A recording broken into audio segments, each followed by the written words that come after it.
Greetings, fellow humans. My name is Alistair Lord and I am the Renaissance Yorkshireman. Today I'd like to talk to you a little bit about what I think is a very important aspect of post-capitalist paradigm change, and that is states and non-state forms.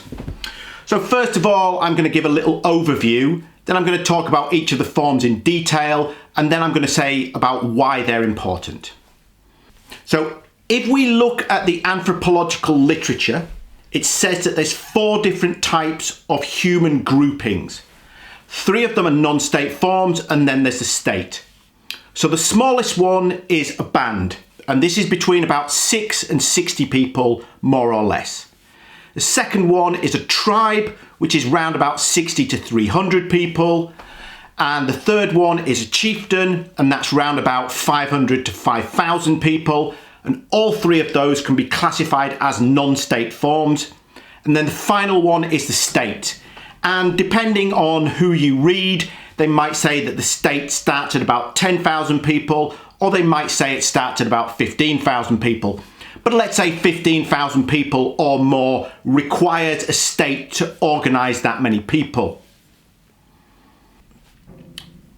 With the band, with only 6 to 60 people, it's often that they're all related. So many of them are cousins to each other, some of them are brothers and sisters. It could be 2 different families that have come together, but often they're related. And bands are categorised by egalitarian structures and minimal hierarchy. So in a band, you can actually get everyone together to discuss what the group is going to do. So there doesn't need to be one single leader, although sometimes there is. And there is usually not a specialisation of labour. Everyone does lots of different jobs. So we can say overall that bands are relatively egalitarian. So the next level, a tribe. Tribes may all be related, or they're usually more likely to be the same ethnic group.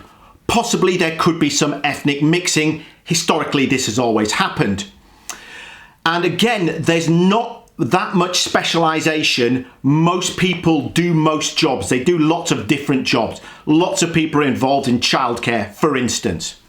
There may or may not be a leader. There's more likely to be a leader with a tribe than there is with a band. They're also relatively egalitarian, but there is often a lot of intertribal violence, so violence within the tribe, and intratribal violence between this tribe and another tribe. And finally, the largest non-state form is a chieftain. Now, almost certainly there is a single leader with a chieftain. It's much less egalitarian than with bands and tribes, and there is more specialisation, although not nearly as much specialisation as there would be with a state. And again, there may be intra-chieftain violence and inter-chieftain violence. So if we look at the series Vikings, for example, often if one person is not satisfied with the leader, they may challenge him and there would be violence. And the one who dies is dead, and the one who wins the fight becomes the new chief. And finally, we have a state. With 15,000 people or more, you need a state to organise that many people. And I'll return to this point in a future video, because this is where I think the libertarian and anarchist argument against the nature of the state breaks down. Because I don't think it's possible, given the size of the human brain, to have 15,000 people or more and not have formalised government and a police force with a legal monopoly on violence. So within a state, there is highly structured hierarchy and highly structured leadership, and leadership has a group, the police usually, or the army, which has a legal monopoly on violence. Now, why is this important? Well, today, pretty much every human being on planet Earth lives under the control of the state. Now, there may be a few exceptions here and there, such as in rural Papua New Guinea, there will be some people who are living outside of the control of the state, although if they want to travel abroad, they're going to have to come under the control of the state to get a passport. And in there might be some Kalahari Bushmen who more or less live outside of the control of the state. But this is a fraction of 0.1% of the global population. So pretty much everyone now lives under the control of a state.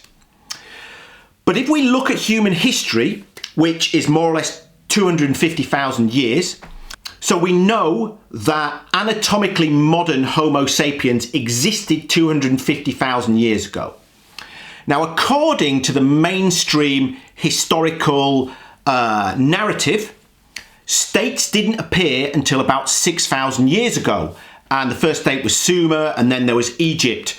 And around about 6,000 years ago, probably less than 10% of humans lived under the control of the state. Now, by the time of the Roman Empire, 2,000 years ago, it was probably more than 50% of humans living under the direct control of the state. And by the time we get to Columbus's voyage to the New World in 1492, more than 99% of the human population of planet Earth lived under the control of the state. But if the mainstream historical analysis is correct, that's only 6,000 years out of the last 250,000 years that humans have lived under the control of the state. Probably for the first 3,000 of those years, it was less than 50% of people living under control of the state. So it's only in the last 2,000 to 3,000 years out of 250,000 years that most humans have come under the control of the state.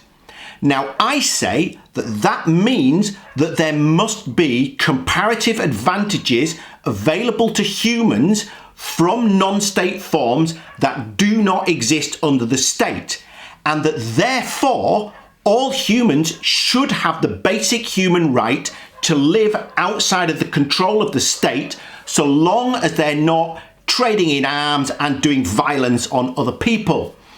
Now, the UN simply is not talking about this. The EU are not talking about this. Academics are not talking about this. Why not?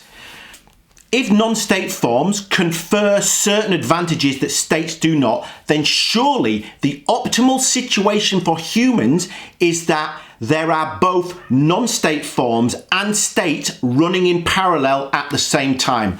But as it stands, you do not have the human right to live outside the control of the state. And in my next few videos, I'll talk about why this is important, some of the differences between non-state and the state.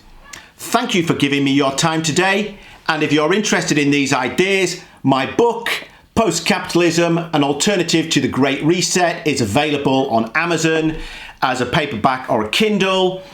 And hit the subscribe button, comment, blah, blah, blah. You know the score. Thank you.